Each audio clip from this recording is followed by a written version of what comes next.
Frères et sœurs, recevez la grâce et la paix de notre Seigneur Jésus. Que le Seigneur nous bénisse tous pendant que nous sommes en train d'écouter sa parole. Amen. Les thèmes de notre trimestre est la sanctification et le témoignage personnel.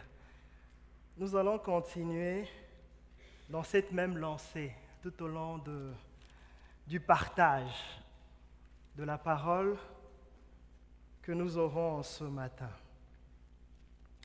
Nous lisons notre premier texte de base. Il est tiré de Romains, le chapitre 5, du verset 18 au verset 19. Et je vais lire dans la version Nouvelle Bible Second.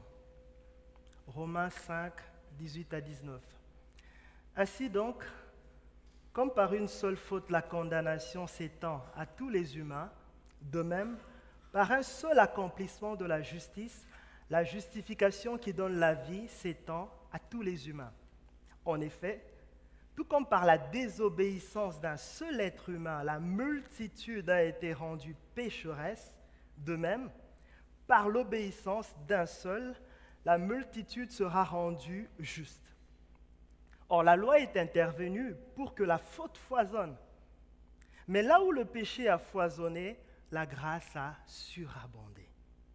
Afin que, tout comme le péché a régné dans la mort, de même la grâce règne par la justice, pour la vie éternelle par Jésus-Christ notre Seigneur.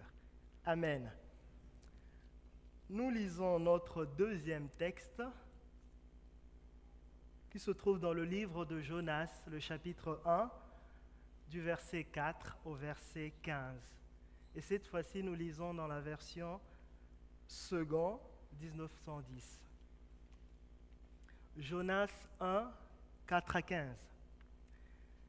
Mais l'Éternel fit souffler sur la mer un vent impétueux, et il s'éleva sur la mer une grande tempête. Le navire menaçait de faire naufrage. Les mariniers eurent peur. Ils implorèrent chacun leur Dieu et ils jetèrent dans la mer les objets qui étaient sur le navire, afin de se rendre plus légers. Jonas descendit au fond du navire, se coucha et s'endormit profondément. Le pilote s'approcha de lui et lui dit : « Pourquoi dors-tu ? Lève-toi, invoque ton Dieu. Peut-être voudra-t-il penser à nous et nous ne périrons pas. » Ils se dirent l'un à l'autre : « Venez, tirons au sort pour savoir qui attire ce malheur. » Ils tirèrent au sort et le sort tomba sur Jonas. Alors ils lui dirent : « Dis-nous qui nous attire ce malheur. Quelles sont tes affaires et d'où viens-tu ? Quel est ton pays et de quel peuple es-tu » Il leur répondit : « Je suis hébreu et je crains l'Éternel, le Dieu des cieux, qui a fait la mer et la terre. » Ces hommes eurent une grande frayeur et ils lui dirent : « Pourquoi as-tu fait cela ?» Car ces hommes savaient qu'ils fuyaient loin de la face de l'Éternel parce qu'il le leur avait déclaré. Ils lui dirent : « Que te ferons-nous pour que la mer se calme envers nous ? » Car la mer était de plus en plus orageuse. Il leur répondit : « Prenez-moi et jetez-moi dans la mer, et la mer se calmera envers vous, car je sais que c'est moi qui attire sur vous cette grande tempête. » Ces hommes ramaient pour gagner la terre, mais ils ne le purent, parce que la mer s'agitait toujours plus contre eux. Alors ils invoquèrent l'Éternel et dirent : « Ô Éternel, ne nous fais pas périr à cause de la vie de cet homme, et ne nous charge pas du sang innocent, car toi, Éternel, tu fais ce que tu veux. » Puis ils prirent Jonas et le jetèrent dans la mer.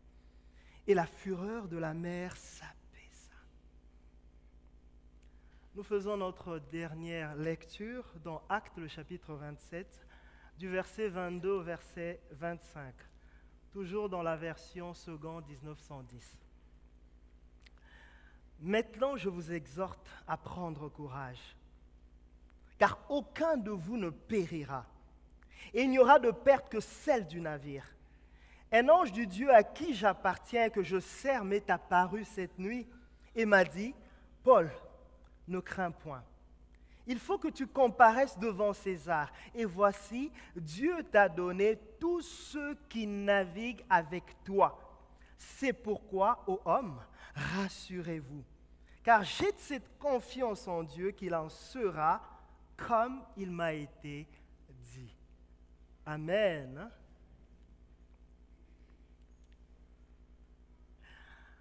Pour commencer, d'entrée de jeu, je dirais que l'humanité rime avec la communauté. Par là, qu'est-ce que je sous-entends? C'est que l'être humain est un être social. Nous naissons dans une famille, nous grandissons et vivons dans une communauté sociale, religieuse, professionnelle, et nous sommes enterrés dans un cimetière commun.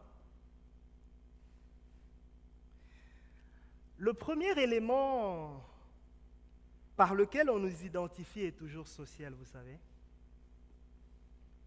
Les particularités qui nous singularisent, c'est-à-dire le caractère, le comportement, viennent après. Quoi que l'on dise, le premier réflexe pour apprendre à connaître quelqu'un est de l'identifier à des gens qui lui ressemblent. Nous faisons attention à son nom de famille, n'est-ce pas? Son accent pour détecter sa nationalité, voire son ethnie. Qui t'a dit que lorsque moi et pas aimé pas article? Vous pouvez deviner, On dit que quoi, mbom? Tends-moi la main. Qui t'a dit que le Seigneur Jésus est Dieu? Vous comprenez à qui je fais allusion? No comment. En fait, cette thèse de la sociabilité de l'humain n'est pas que sociologique, mais elle est aussi biblique. Bien que jouissant des délices du paradis terrestre, Adam n'était pas heureux seul. Il lui fallait la présence d'un être semblable, d'un vis-à-vis. Dieu ne se contente jamais, au grand jamais, de sauver un homme seul. C'est toujours dans la perspective de sauver sa famille, son peuple, et ainsi de suite. Ce fut le cas de Noé avec sa famille pendant le déluge. Ce fut le cas de Moïse avec son peuple, les enfants d'Israël, pendant l'exode de l'Égypte vers la terre promise. Ce fut le cas d'Esther et les Juifs au temps d'Assuérus. Et j'en passe. Dieu ne se contente jamais de sauver quelqu'un seul. Amen. Et puisque l'être humain est social, sachons que tous les actes qu'il pose ont toujours d'une certaine manière une conséquence sur la société et voire sur le monde entier. Ça, il faudrait vraiment que nous retenions. Puisque l'être humain est social, donc les actes qu'il pose ont une conséquence sur la société. Je commencerai par donner quelques exemples. La terre, pourquoi elle a été maudite par Dieu? C'est parce que Adam et Ève avaient péché, n'est-ce pas? Les actes qu'ils ont posés ont une conséquence sur quoi? La terre. Et d'ailleurs, l'apôtre Paul nous le dira, c'est que la création a été soumise à la vanité, non de son gré, mais à cause de celui qui l'y a soumise. Si le monde aujourd'hui est dans ce que l'on appelle la vanité, la fragilité, la condition humaine pour faire allusion à la faiblesse du monde, c'est à cause de l'homme. Je pourrais continuer. Nous venons de lire tout de suite que la désobéissance de Jonas, qu'est-ce qu'elle a provoqué? Elle a provoqué la tempête, n'est-ce pas? Et cette tempête-là a failli coûter la vie à tout un équipage d'un navire. La désobéissance d'un seul a failli coûter la vie de quoi? De tout le navire. Je donnerai l'exemple du réchauffement climatique actuellement. Je donnerai encore l'exemple de la fonte des glaciers, au pôle Nord et au Sud, de la disparition de certaines espèces animales, de l'épuisement de ce qu'on appelle les énergies fossiles, c'est-à-dire le pétrole et ainsi de suite. Mais tout ça, c'est à cause de qui? C'est à cause de l'homme. C'est parce que l'homme, en créant des industries, a voulu produire en masse. Et pendant qu'il produisait, la pollution atmosphérique est intervenue. Et pendant qu'il produisait, ce sont des déchets qui s'en sont suivis. Et ces déchets-là, jetés dans la mer, sont devenus toxiques pour les espèces animales et végétales qui y vivent. N'est-ce pas? Pendant qu'ils voulaient s'armer, se préparer contre les guerres, qu'est-ce qui s'est passé? Il y a la radioactivité qui est venue, la production des centrales nucléaires et tout ça, Hiroshima et les autres. Vous voyez, l'homme, lorsqu'il pose des actions, ces actions-là ont non seulement une conséquence sur lui-même, mais aussi une conséquence sur les autres. C'est pourquoi, frères et sœurs, faisons attention à chaque fois que nous disons le salut est individuel, quand nous sommes en faute. Faisons attention à chaque fois que nous sommes en faute de dire que le salut est individuel. Apprenons, bien-aimés dans le Seigneur, à lâcher prise comme Jonas. Vous savez, Jonas était entêté, à faire semblant que ce qui était arrivé dans le bateau n'était pas une conséquence de son erreur. Il a même essayé de dormir, mais la réalité l'a rattrapé. Et c'est pourquoi au verset 12, il est dit, « Prenez-moi et jetez-moi dans la mer, et la mer se calmera envers vous, car je sais que c'est moi qui attire sur vous cette grande tempête. » Jonas a lâché prise, bien-aimé. Le salut n'est pas seulement individuel, mais le salut a une extension communautaire. Donc faisons attention à ce salut. Nous n'avons pas affaire à un salut individualiste. En fait, je dirais quelque part que cette tendance-là à penser que notre salut est seulement individuel, c'est quelque part dû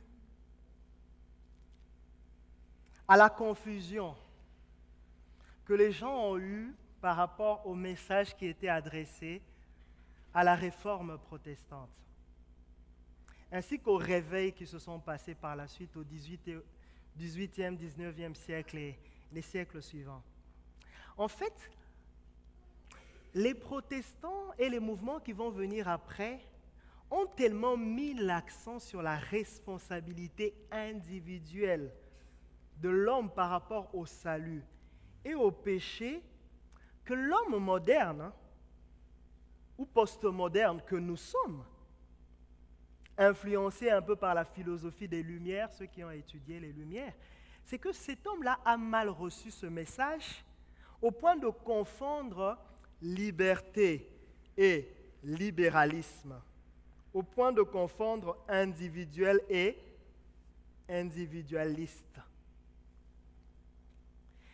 Et c'est ainsi que cet homme-là a finalement placé le moi au centre de tout. Le moi au centre de tout.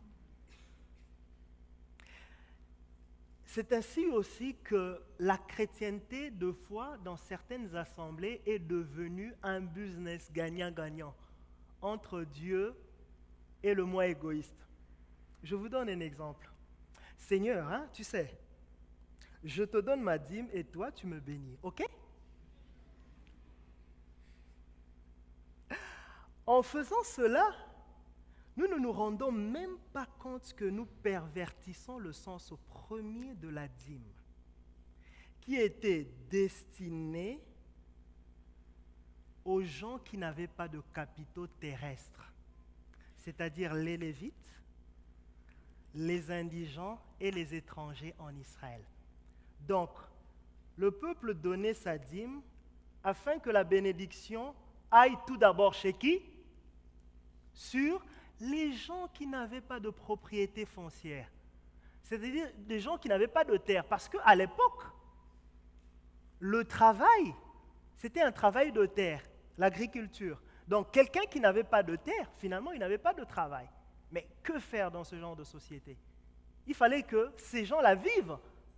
C'est pourquoi Dieu avait instauré cela, en donnant l'exemple des Lévites. Eux, ils étaient en train de travailler dans la maison de Dieu. Ils n'avaient pas de terre lorsque Josué a réparti les territoires de la terre promise. Et c'est pourquoi le peuple devait faire quoi? Les prendre en charge. Non seulement eux, mais également les étrangers qui ont arrivé en Israël, parce que les étrangers n'avaient pas non plus de terre. Et les indigents, c'est-à-dire les veuves, les orphelins et les autres. Vous voyez, je donne ma dîme, Seigneur, pour que, tout d'abord, ceux qui sont pris en charge par l'Église ou ceux qui sont malheureux soient bénis. Et ensuite, je serai béni. Amen. Ça, c'est une bonne déclaration. Amen. Un autre exemple qui illustre un peu cette confusion-là par rapport au salut individuel qui implique le salut communautaire, c'est tiré d'une histoire qui m'est arrivée. C'était quelqu'un qui, le lendemain de la veille de prière que nous avions organisée dans la paroisse, m'a posé la question de savoir qu'est-ce que le Seigneur avait dit à mon sujet pendant la veillée. Je lui ai dit, non, le Seigneur n'a rien dit à mon sujet. Je suis parti là-bas pour prier pour les autres. Et la personne m'a dit, mais en fait, à quoi sert une veillée de prière si tu n'as pas de prophétie sur toi? Vous êtes en train de comprendre? C'est parce qu'on a poussé le bouchon très loin. On pense que si nous avons été toute une nuit de prière, forcément, il doit y avoir quoi? Quelque chose, une flèche retour, quoi. Ceux qui font les maths, la réflexivité, hein? Boucle. Non, nous n'avons pas été sauvés seulement pour ça. Amen. Et lorsque Dieu a appelé Abraham, Dieu n'avait pas seulement appelé Abraham pour que Sarah ne soit plus stérile, pour que Abraham ait un fils, Isaac. Dieu a tout d'abord appelé Abraham, quitte cette terre, va vers le pays que je t'indiquerai, tout d'abord pour que Abraham devienne une bénédiction pour tous les peuples du monde. C'était ça, la première vocation d'Abraham. Non, bien-aimé. Et je continuerai aussi à dire que ce n'était pas que la stérilité de Sarah qui était à l'ordre du jour.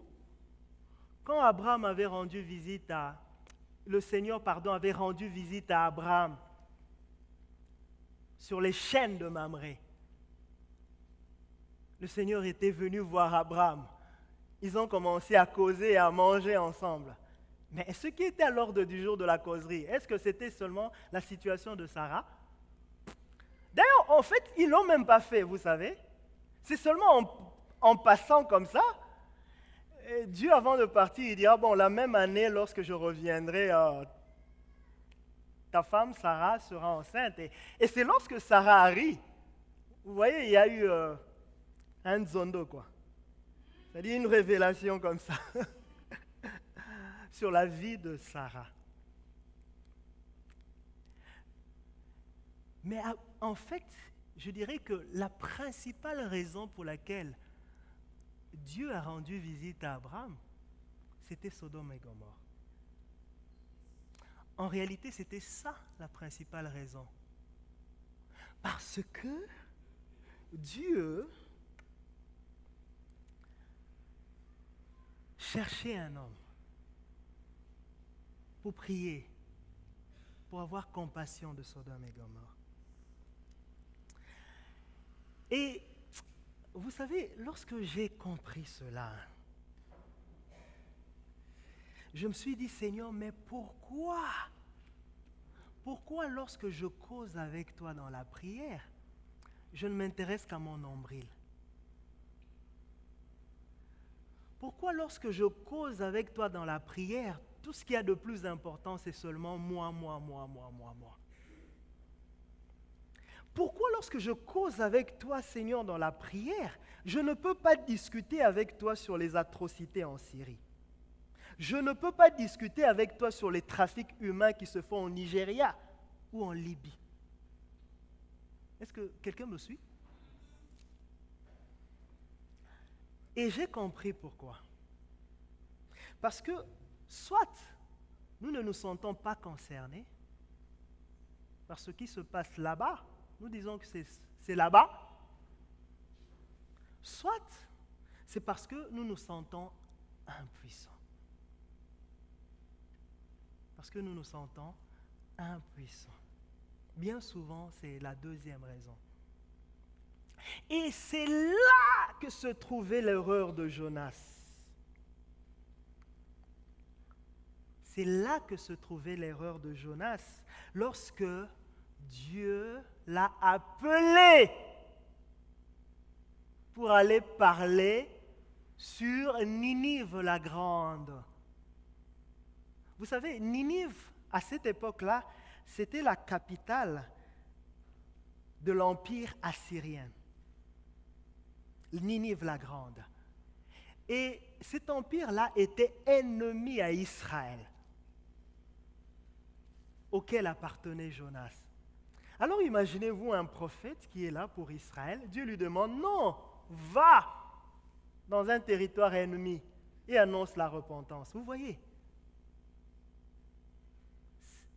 Et c'est pourquoi Jonas, qu'est-ce qu'il a fait? Il a fui. Parce qu'il s'est dit, bon, est-ce que ça me concerne la situation de Ninive? D'ailleurs, ce sont des ennemis. Je préférais peut-être qu'ils périssent. Ou simplement parce qu'il avait peur. Il se disait, bon, pourquoi je vais aller là-bas? Ou tout simplement parce qu'il se sentait impuissant par rapport à l'idolâtrie qui régnait à Ninive. Et c'est ce sentiment-là qui nous anime lorsque nous entendons parler des atrocités en Afghanistan et en Syrie, n'est-ce pas? Ça peut être le même sentiment que celui qui animait Jonas.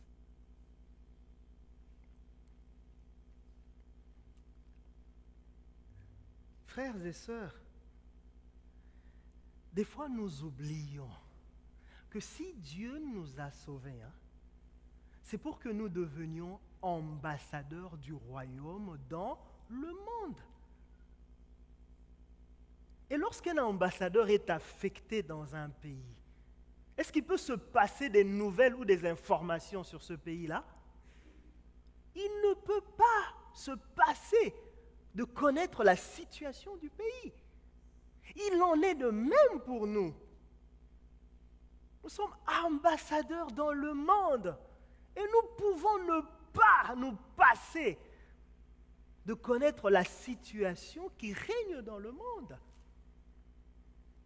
Il est de notre responsabilité. Et je vais vous donner un exemple qui montre un peu combien ce manquement-là de responsabilité de foi peut s'avérer grave pour les enfants de Dieu.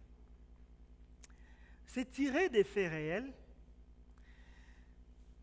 Un ami pasteur résidant en France me racontait dernièrement qu'il avait invité ses collègues pasteurs congolais résidant dans la même ville que lui pour préparer une convention qui devait accueillir un grand orateur de la RDC. Et pour des raisons de bienséance, ce pasteur-là, et compte tenu aussi, je dirais, de la durée de la réunion, ce pasteur-là, il avait apprêté pour chacun des pasteurs qui devaient venir une bouteille d'eau, un stylo et puis un bloc-notes. Et vous savez, à la fin de la réunion, personne n'avait bu ni l'eau, personne n'avait touché ni le stylo, ni le bloc-notes. Alors qu'ils avaient passé des heures à préparer cette réunion-là.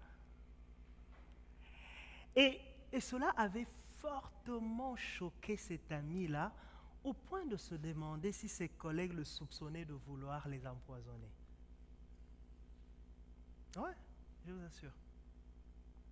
Et après s'être renseigné auprès des gens qui étaient au Congo, ces gens-là lui ont dit en fait que c'est une pratique normale en RDC.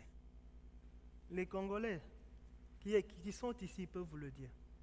L'empoisonnement, même dans les églises, est devenu une pratique normale en RDC.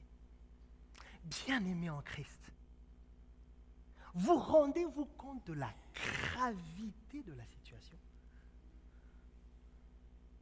Des pasteurs qui prêchent à chaque fois que l'amour ne soupçonne pas le mal, l'amour fait confiance en tout temps, n'est pas être capable de boire de l'eau lorsqu'un de leurs collègues pasteurs les invite pour une réunion.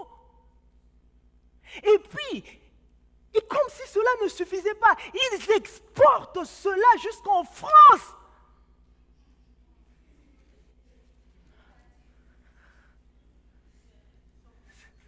C'est de la folie, ça.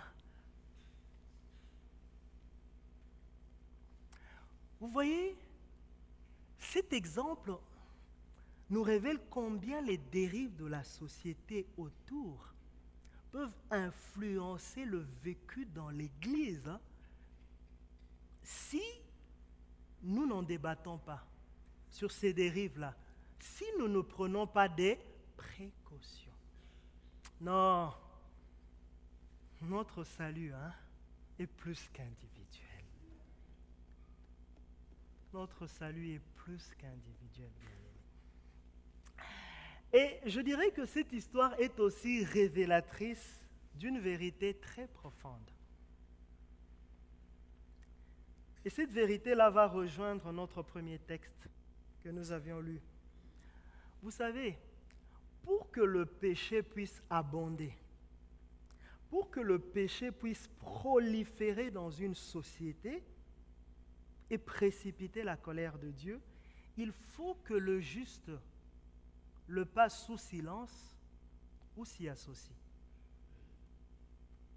Pour que le péché puisse abonder, il suffit juste qu'un seul juste ne puisse pas dénoncer ce péché ou puisse le pratiquer.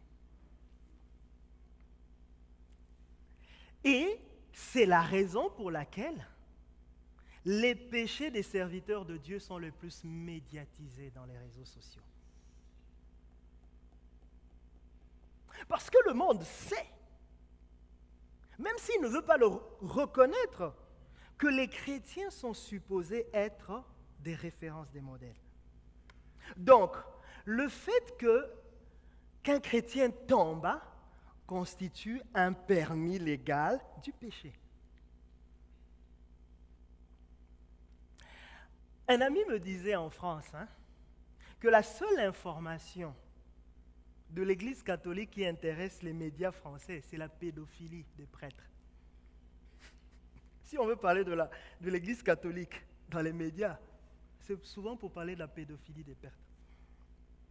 Il me disait encore que les seules informations qui intéressent les médias français sur l'Église protestante unie, c'est la bénédiction des couples homosexuels.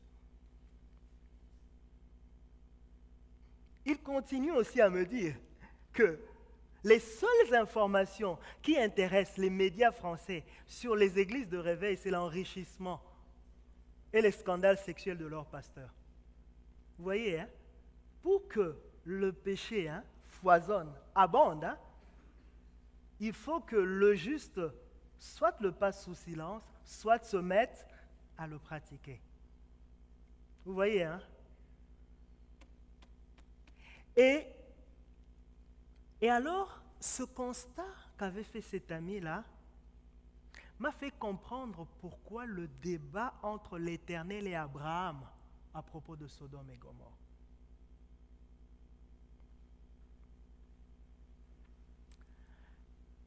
Le débat entre l'Éternel et Abraham à propos de Sodome et Gomorrhe concernait aussi l'éventualité de la présence des justes au milieu de ces abominations. C'était ça. Vous voyez?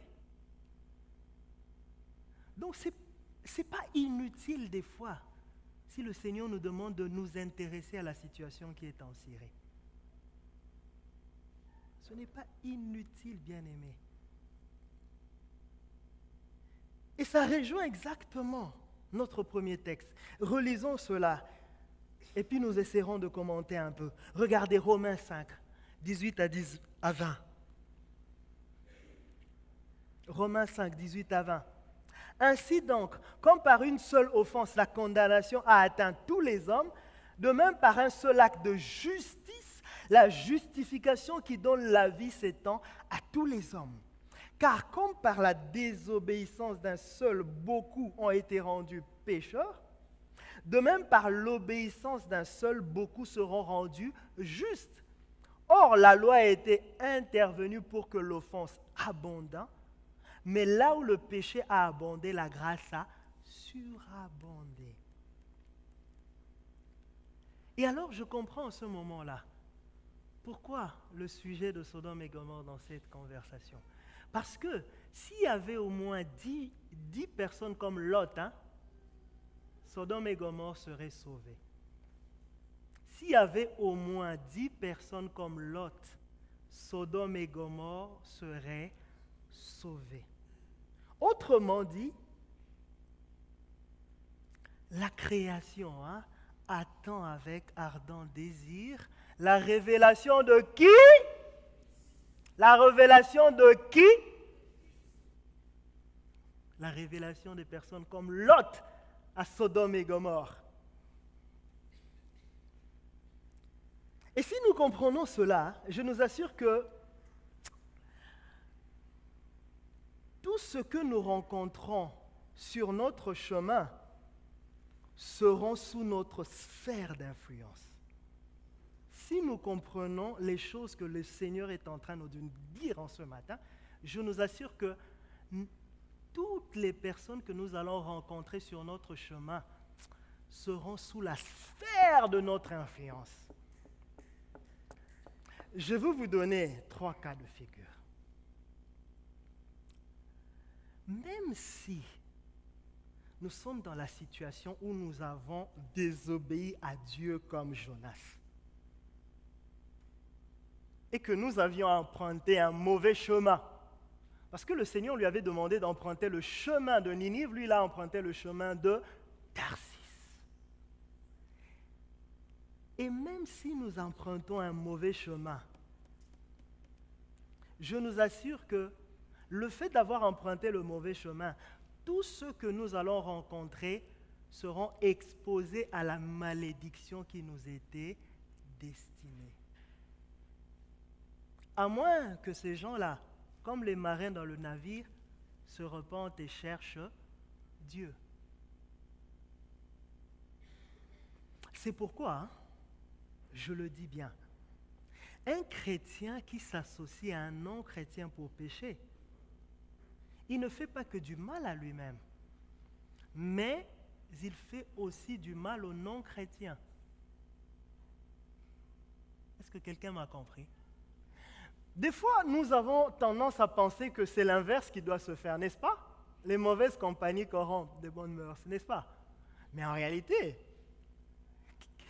c'est nous qui faisons beaucoup plus de mal aux non-chrétiens quand nous nous associons à eux pour pécher. Parce qu'en réalité, les conséquences de nos péchés vont faire quoi? Vont se déverser aussi sur eux, comme c'était le cas de ces marins qui étaient dans le navire avec Jonas. À moins qu'ils ne cherchent Dieu. Donc, tout ce que nous rencontrons, même si nous sommes sur le chemin de la désobéissance, sont sous la sphère de notre influence. Je nous donne un deuxième cas. Et cela va rejoindre notre troisième texte. Si nous sommes sur le bon chemin, c'est-à-dire le chemin de l'obéissance à la mission que Dieu nous a confiée, comme c'était le cas avec Paul. Paul était dans un navire. Il allait vers Rome. Et dans ce trajet-là, il avait aussi un équipage. Si vous faites un parallélisme, c'est intéressant. L'histoire de Paul dans le navire, c'est exactement comme l'histoire de Jonas dans le navire. Il y a eu une tempête aussi. Mais la seule différence, c'était quoi? Paul était sur le chemin de l'obéissance.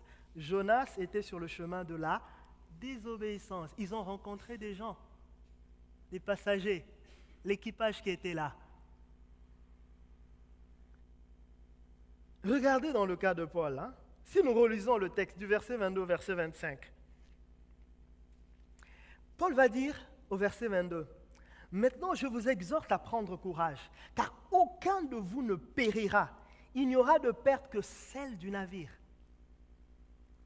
Un ange du Dieu à qui j'appartiens et que je sers m'est apparu cette nuit et m'a dit, « Paul, ne crains point, il faut que tu comparaisses devant César. Et voici, Dieu t'a donné tous ceux qui naviguent avec toi. » Dieu t'a donné tous ceux qui naviguent avec toi. C'est pourquoi j'ai dit, tous ceux que nous rencontrons sur notre chemin, si nous réalisons notre identité en Christ, Dieu nous les a donnés. Ils sont sous notre sphère d'influence. Et Paul continue en disant, « C'est pourquoi, ô hommes, rassurez-vous, car j'ai cette confiance en Dieu qu'il en sera comme il m'a été. » Vous voyez, c'est comme sous l'orage, quoi. Vous avez votre parapluie, vous rencontrez des gens. Il suffit que ces gens-là se mettent sous votre parapluie pour qu'ils soient couverts de la pluie. Et l'on voit que l'équipage là a été couvert par la faveur qui était sur Paul. Sur Paul. Alors que Paul ne les connaissait pas, eux non plus ne connaissaient pas Paul. Mais, puisqu'ils ont été au contact de Paul, la grâce a surabondé. Oh, vous comprenez maintenant ce passage, Là où le péché a foisonné, mais la grâce a fait comment? Amen. Et vous savez, même si nous sommes dans le cas de figure, où ces gens que nous rencontrons sont contre nous, le Seigneur fera concourir leurs pièges et leurs méfaits à notre bien. Selon qu'il est écrit, quand l'Éternel approuve les voies d'un homme, il dispose favorablement à son égard même ses ennemis. Amen. Donc, ne soyez pas triste quand votre frère, votre conjoint, votre ami vous quitte parce que vous avez rencontré le Seigneur. Ne soyez pas triste pour vous, soyez plutôt triste pour eux. Parce qu'ils sont en train de s'éloigner du parapluie de la grâce qui coule de vos vies. Amen. Amen. Bien-aimé, Dieu pouvait détruire Sodome et Gomorrhe dès qu'il avait entendu les cris depuis le ciel. Mais s'il a pris patience au point de descendre sur la terre, c'était pour deux raisons.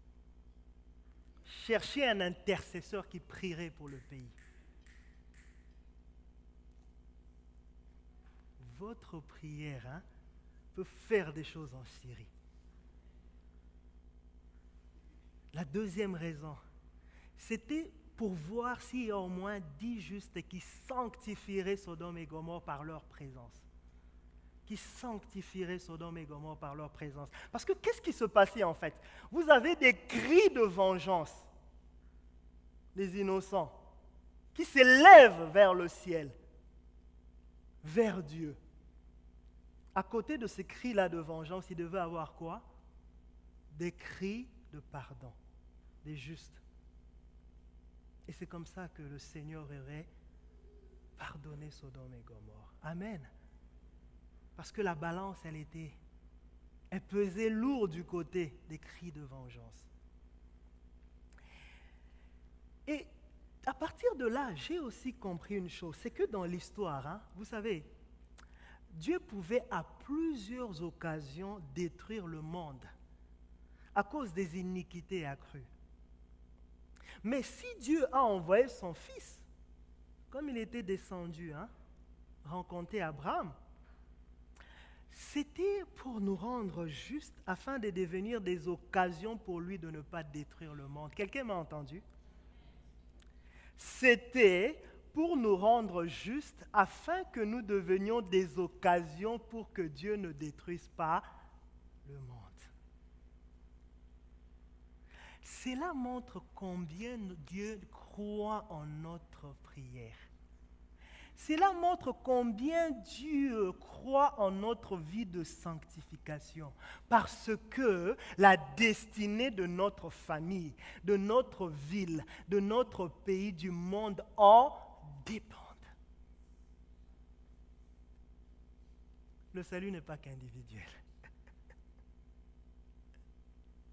Donc, ne négligeons pas de prier pour le Maroc, bien-aimé. Élie était un homme comme nous, n'est-ce pas? Mais il a prié pour qu'il ne pleuve pas pendant longtemps. Il a également prié pour qu'il se remette à pleuvoir sur le pays. Donc, notre prière a une grande efficacité. A une grande efficacité. Pour finir, j'aime bien cette histoire de Job. J'aime bien cette histoire de Job. J'aimerais le lire. C'est Job, le chapitre 42, du verset 7 au verset 10. Je peux même commencer à lire à partir du verset 8. Le texte nous dit ceci. « Prenez maintenant 7 taureaux et 7 béliers, allez auprès de mon serviteur Job et offrez pour vous un holocauste. Job, mon serviteur, priera pour vous, et c'est par égard pour lui seul que je vous traiterai, pas selon votre folie, car vous n'avez pas parlé de moi avec droiture comme l'a fait mon serviteur Job. Eliphaz de Théman, Bildad de Chouach et Tsophar de Naama allèrent et firent comme l'Éternel leur avait dit. Et l'Éternel eut égard à la prière de Job. L'Éternel rétablit Job dans son premier état quand Job eut prié pour ses amis et l'Éternel lui accorda le double de tout ce qu'il avait possédé. Bien-aimé, ce texte me révèle, te révèle, nous révèle que Job a vu sa situation se rétablir quand il a prié pour ceux qui se portaient mieux que lui. Job a vu sa situation se rétablir parce qu'il a prié pour ceux qui étaient en meilleure santé que lui. Est-ce que nous pensons des fois à cela?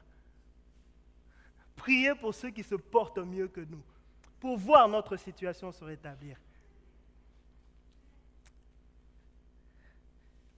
Vous savez, jusqu'au point où Dieu a même cité Job parmi les modèles d'intercesseurs à Ézéchiel.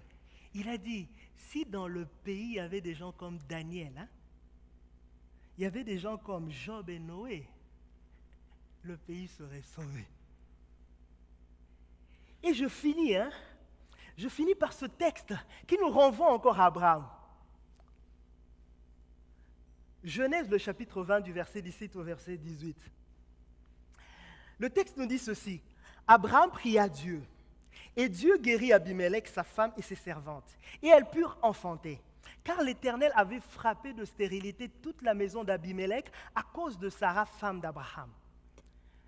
Ce texte nous montre que malgré le fait d'avoir causé du malheur au roi Abimelech ainsi qu'à toute sa famille, parce qu'Abraham avait dissimulé l'identité de Sarah, sa femme. Malgré cela, Abraham reçut quand même la faveur de Dieu pour qu'il ôtât la malédiction sur Abimelech et sa famille. Donc ça veut dire quoi? Même si vous avez péché, même si l'on se retrouve dans cette situation-là, Abraham avait menti concernant Sarah. Et c'est son mensonge qui a entraîné la stérilité des femmes qui étaient dans la cour royale et la maladie sur le roi Abimelech. Mais vous savez ce que Dieu a fait? Dieu a demandé à Abimelech d'aller voir Abraham pour prier pour lui. Imaginez-vous, il demande à un roi de descendre vous rencontrer, bien-aimé, pour votre prière. Parce que la destinée du pays de Guérar dépendait de l'intercession d'Abraham. La destinée de ce pays dépend de notre intercession, bien-aimé. Bien-aimé, j'ai envie de prier. Est-ce que quelqu'un peut se lever avec moi afin de prier? Quelqu'un peut se lever avec moi afin de prier. Commençons tout d'abord à prier pour le roi et sa famille. La santé du roi et de la famille royale dépend aussi de notre intercession. Amen. Abraham a compris l'impact de sa prière, de la présence du juste là où le péché foisonne. Amen. Amen. Prions le Seigneur. Selon que le Saint-Esprit inspire chacun d'entre nous. Selon que le Saint-Esprit inspire chacun d'entre nous. Seigneur, nous te prions pour le roi du Maroc, comme Abraham avait prié pour Abimelech et sa famille. Nous te prions pour ses enfants, Seigneur. Nous te prions pour ses sœurs. Nous te prions pour son frère. Nous te prions pour toute la cour royale, Seigneur. Nous voulons invoquer ta grâce sur eux, Seigneur, afin qu'aucune emprise de maladie ne soit sur cette famille. Nous le déclarons dans le nom de Jésus, parce que tu nous as investis, Seigneur, de cette autorité de déclarer des choses sur ce pays, Seigneur. Merci de tout cœur, parce que nous t'invoquons pour la sécurité de ce pays, Seigneur. Nous t'invoquons pour les dirigeants de ce pays, afin qu'ils règnent pour établir la justice dans ce royaume qu'est le Maroc, Seigneur. Afin qu'ils assurent la sécurité à tous les habitants de cette nation. Oh, le monde sera sauvé. Alléluia. Je prie, si toi tu pries, si nous prions ensemble, le Saint-Esprit alors descendra et le monde sera sauvé. Si moi je prie.